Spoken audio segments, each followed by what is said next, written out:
ভরসা করে। একটি হাদিস আপনাদের সম্মুখে স্পষ্ট করি আরো। আপনি বলছেন এগুলো, আপনারা বলবেন যেটা নবীদের ব্যাপার, নবীদেরকে আল্লাহ এইভাবে রক্ষা করেছেন, সাধারণ মানুষকেও আল্লাহ এইভাবে রক্ষা করেন যদি আমাদের আল্লাহর উপর ভরসা সেরকম থাকে। একটা হাদিস আপনারা অনেকবার শুনেছেন, এই হাদিস আব্দুল্লাহ ইবনে উমর রাদিয়াল্লাহু আনহু হাদিস বর্ণনা করছেন। তিনি বলেন, আল্লাহর নবী সাল্লাল্লাহু আলাইহি সাল্লাম বলেছেন, বানী ইসরাইল যুগের একটা ঘটনা। তিনি বলছেন, বানী ইসরাইল যুগের তিনজন ব্যক্তি একটা সফরে ছিল। তারা রাস্তা দিয়ে চলছিল, সফর করছিল। এমত অবস্থায় হঠাৎ বৃষ্টি চলে এসেছিল। রাস্তায় চলতে চলতে হঠাৎ বৃষ্টি এসছে। বৃষ্টি থেকে বাঁচার জন্য তারা দৌড়ে গিয়ে একটা পাহাড়ের গুহায় আশ্রয় নিল। কোথায় ঢুকলো? পাহাড়ের একটা গর্তে, পাহাড়ের গুহায় আশ্রয় নিল তারা তিনজন।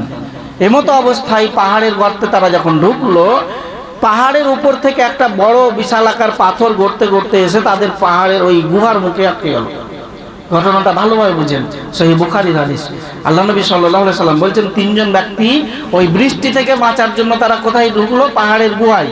আর যখন তারা ঢুকলো তার একটু পরে একটা পাথর, যখন বিশাল ঝড় বৃষ্টি হয় পাহাড় থেকে ধস নামে, পাথর নেমে আসে, একটা বিশাল আকারের পাথর গড়তে গড়তে এসে কোথায় আটকালো? তাদের গর্তের মুখে আটকে গেল। তারা যে রাস্তা দিয়ে ঢুকেছিল ওই মুখেই আটকে গেল, মুখ বন্ধ হয়ে গেল। যারা পাহাড়ের গুহা দেখেছেন তারা বুঝতে পারবেন, পাহাড়ের এক সাইডে থাকে মুখ, আর ভিতরে গোটাই খোলা, আর কোনো দিকে রাস্তা নেই। তো ওই মুখটাই বন্ধ হয়ে গেল যেদিক দিয়ে তারা ঢুকেছিলেন। তাদের তিনজন চিন্তায় পড়ে গেলেন, আমরা আর কি করে বেরোবো, এখান থেকে বেরোবার রাস্তা নাই, আর পাথরটা এত বড় তারা হাত দিয়ে তিনজনে সরাতে পারবে না। তারা বলতে লাগলো, আমরা আজকে শেষ হয়ে গেলাম, আমাদের বাঁচার রাস্তা নেই।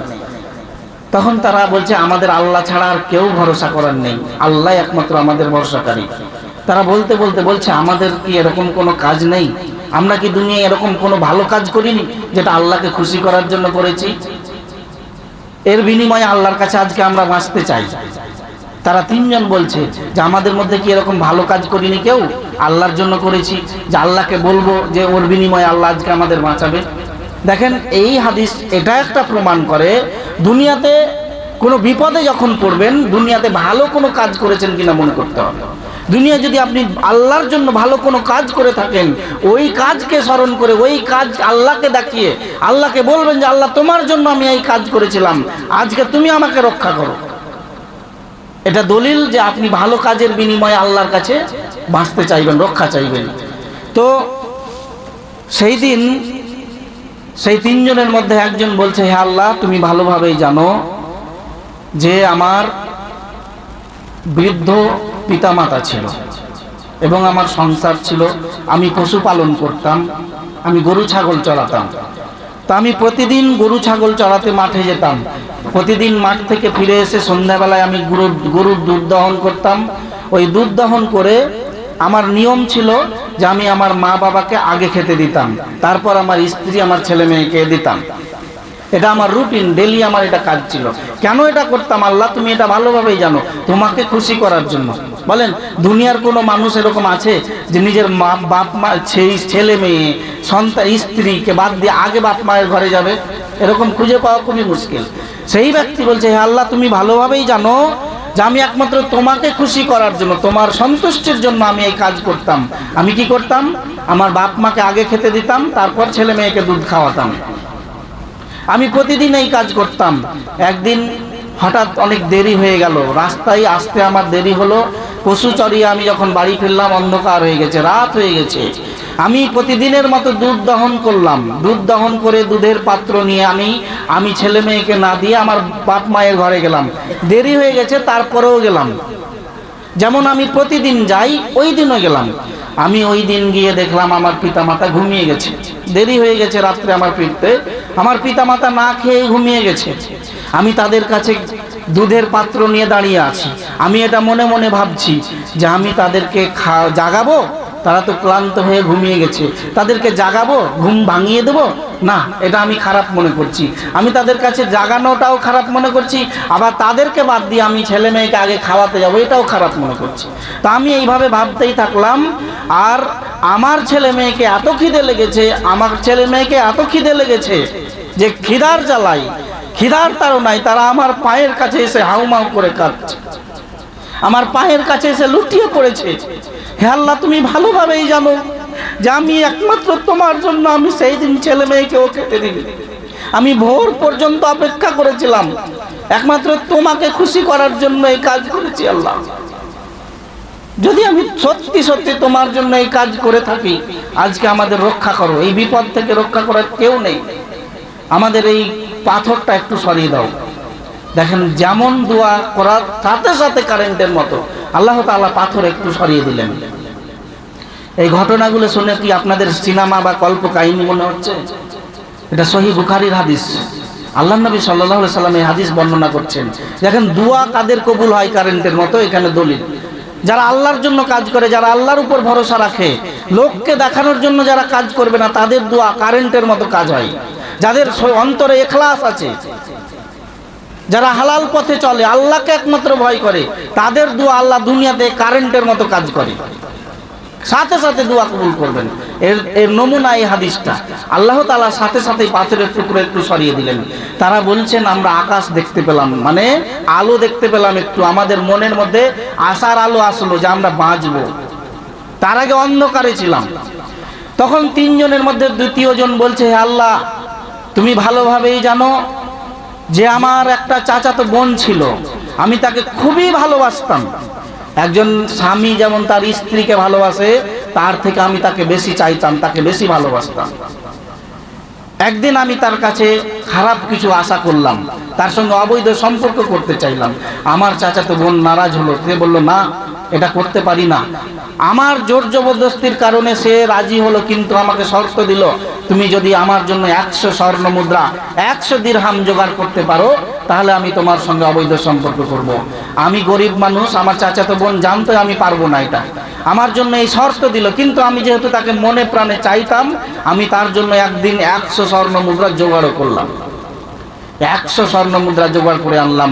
অতঃপর আমি তার সঙ্গে যখন অবৈধ সম্পর্কে লিপ্ত হতে গেলাম, যখনই আমি তার দুই পায়ের মাঝে গেলাম, তখনই আমার চাচাতো বোন আমাকে আল্লাহর স্মরণ করিয়ে বলল, হে আল্লাহ, হে আল্লাহর বান্দা, তুমি আল্লাহকে ভয় করো, তুমি আজকে আমার সতীত্ব নষ্ট করো না, এভাবে তুমি অবৈধ সম্পর্কে লিপ্ত হয়েও না। হে আল্লাহ, যখনই তোমার কথা বলেছে আমি সাথে সাথে সেখান থেকে ফিরে এসেছি। আমি পারতাম সেই দিন অবৈধ সম্পর্ক করতে, কিন্তু তোমার ভয়ে আমি এই কাজ করিনি, তোমার ভয় আমার অন্তরে আছে বলে আমি চলে এসেছি। হে আল্লাহ, যদি তোমার ভয়ে এই কাজ করে থাকি, আজকে আমাদেরকে রক্ষা করো, আমি অবৈধ কাজ থেকে ফিরে এসেছি একমাত্র তোমার ভয়ে। হে আল্লাহ, তুমি ওই কাজের বিনিময়ে আজকে তুমি আমাকে রক্ষা করো। আল্লাহ তাআলাকে বলছেন, আল্লাহ, তুমি আমাদের এই পাথরটা একটু সরিয়ে দাও। আল্লাহ একটু পাথর সরিয়ে দিলেন। এবার তিনজনের মধ্যে তৃতীয় জন, আরেকজন ব্যক্তি, ওরও মনে পড়লো, ওই ব্যক্তিরও মনে পড়লো যে তিনি একটা ভালো কাজ করেছেন। কি কাজ? সেই ব্যক্তি বলছে, হে আল্লাহ, তুমি ওই দিনের ঘটনা তুমি ভালোভাবেই জানো যে আমি একজন দিন মজুর, একজন লেবার লাগিয়েছিলাম মাঠে কাজ করার জন্য বা বাড়িতে কাজ করার জন্য। তার সঙ্গে চুক্তি করেছিলাম কি, 1 ফারাক চাল দিব, এই 1 ফারাক বলতে 1 লোভ, এইরকম পরিমাণ। তা সারাদিন কাজ করবে, আমি তাকে 1 ফারাক চাল দিব, এটা তার মজুরি। তার সঙ্গে চুক্তি হয়েছিল সকালে, সন্ধ্যাবেলায় কাজ শেষে তাকে আমি এটা দিব। সারাদিন সে কাজ করলো, চুক্তি মতো আমি তাকে সন্ধ্যাবেলায় 1 ফারাক চাল দিতে গেলাম। সেই মানুষটা তখন আমাকে বলল, না, আমি তখন তাকে বললাম, সেই মানুষটা আমাকে বলল যে আমি আরো কিছু বেশি চাই। হয়তো সেই ব্যক্তি বলছে, না, আমি বেশি কাজ করেছি বা অমুক তমুক বলে সে বলছে, না, আমি বেশি নিব মজুরি।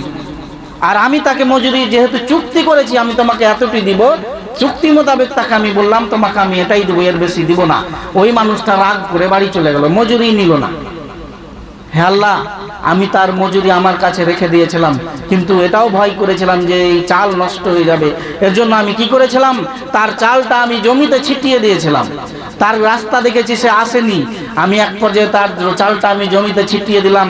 জমিতে ছিটিয়ে দেওয়ার পর অনেক ধান হলো, এবং ধান থেকে আবার আমি চাল করে ওই চাল বাজারে বিক্রি করলাম। 1 বছর দেখলাম, 2 বছর দেখলাম, ওই মানুষটা আসেই না, আবার ওই চাল ছিটিয়ে দিলাম। আস্তে আস্তে অনেক সম্পদ হয়ে গেল। একদিন আমি ওই চাল বিক্রি করে, ওই জমির ফসল বিক্রি করে অনেক গরু ছাগল কিনলাম, এবং ওই গরু ছাগল অনেকগুলো হয়ে গেল। হয়তো ওই মানুষটা 10 বছর 20 বছর পর এলো, কথার কথা, হাদিসে এইভাবে নেই, কিন্তু আমি বলছি অনেক দিন পর এলো, হাদিসে এসছে। ওই অনেক দিন পর ওই মানুষটা এসে বলছে, হে আল্লাহর বান্দা, তুমি আল্লাহকে ভয় করো, ওই দিন আমাকে তুমি মজুরি দাওনি, আমার মজুরিটা দাও। সে এতদিন পরে এসে বলছে। তখন আমি তাকে বললাম, ওই যে মাঠে দেখছো গরু ছাগল ভেড়া চড়ছে, আর ওই যে রাখালটা চড়াচ্ছে, এগুলো সব তোমার মজুরি, তুমি নিয়ে চলে যাও। তখন ওই মানুষটা আমাকে বলছে, হে আল্লাহর বান্দা, তুমি আমার সঙ্গে আর কি করো না, তুমি আমার সঙ্গে ঠাট্টা করো না, আমাকে তুমি আমার মজুরি দাও, আমার প্রাপ্য মজুরি দাও। আমাকে তুমি ওই গরু ছাগল নিতে বলছো, আমি ওগুলো নিতে আসিনি, আমার মজুরি নিতে এসেছি। তখন আমি বললাম, আমি তোমার সঙ্গে ঠাট্টা করছি না। তখন তাকে ঘটনা খুলে বললাম। সেই মানুষটা খুশি হয়ে গরু ছাগল এবং রাখাল বাড়ি নিয়ে গেল। হে আল্লাহ, তুমি একমাত্র জানো যে আমি তোমার খুশির জন্য এই কাজ করেছি। দুনিয়াতে আমি কোনো মানুষ জানতো না, আমি যদি এই গরু ছাগল নিজের কাছে রেখে দিতাম, আমি আমানতের খেয়ানত করতে চাইনি, আমি তার আমানত যথাযথভাবে তাকে ফিরিয়ে দেওয়ার চেষ্টা করেছি। এখন তো তোমাকে খুশি করার জন্য আল্লাহ, আমি যদি সত্যি তোমার জন্য এই কাজটা করে থাকি, আজকে আমাদের বিপদ থেকে রক্ষা করো, এই পাথরের টুকরো একটু সরিয়ে দাও। আল্লাহ তাআলা তাদের গুহার মুখ থেকে পাথরের টুকরো সাথে সাথে সরিয়ে দিলেন। তারা ওখান থেকে বের হয়ে এলো, মুক্তি হয়ে এলো। সহিহ বুখারীর হাদিস, 2223 নম্বর হাদিস। এই হাদিস আমাদের অনেক শিক্ষা দেয়। দুনিয়াতে আমাদের যত বড়ই বিপদ আসুক না কেন, আমরা যদি আল্লাহকে ভয় করে চলি, আল্লাহর উপর ভরসা রাখতে পারি, আল্লাহ আমাদের পরিত্রাণ দিবেনই দিবেন ইনশাআল্লাহ।